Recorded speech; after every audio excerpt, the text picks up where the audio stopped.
Monsieur le Président, quelles sont les raisons qui font que Chypre s'oppose au projet d'accord entre l'Union et la Turquie?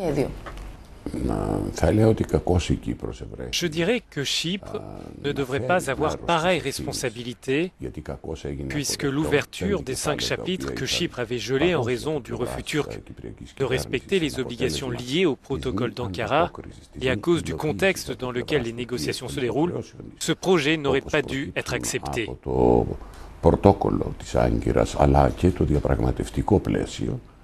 Il est exclu que quiconque puisse espérer notre accord sur ce point.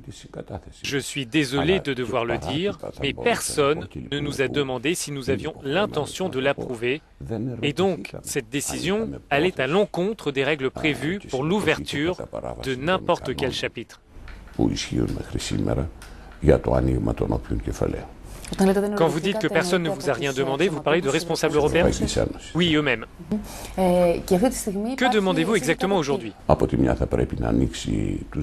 D'une part, la Turquie doit ouvrir ses ports et ses aéroports aux bateaux et aux avions chypriotes, et elle doit normaliser ses relations avec Chypre, ce qui, pour l'instant, n'est pas le cas.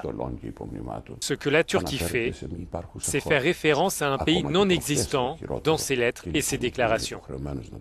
Le pire est à venir. Il y a quelques jours, et à nouveau, je suis désolé de devoir le dire, mais quand Donald Tusk est venu à Nicosie, avant de se rendre à Ankara, ils l'ont obligé, puisqu'ils ne reconnaissent pas la République de Chypre, à atterrir d'abord dans l'aéroport d'un autre pays avant d'aller à Ankara ou à Istanbul.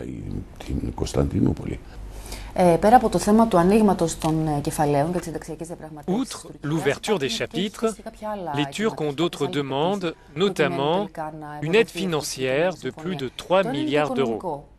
Est-ce que vous allez y contribuer?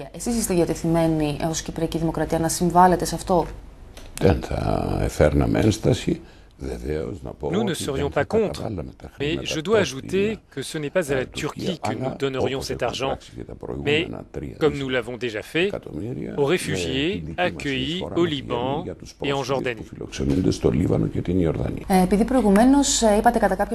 Vous avez dit que les Européens vous mettaient devant un fait accompli. Pourriez-vous utiliser votre droit de veto? Bien sûr. C'est ce que j'ai dit à mes partenaires lors du précédent sommet du 7 mars et au cours des rencontres que j'ai eues avec Jean-Claude Juncker, Donald Tusk et Martin Schulz. Chypre utilisera son droit de veto. Tant que la Turquie ne respectera pas ses obligations, nous n'aurons pas d'autre choix.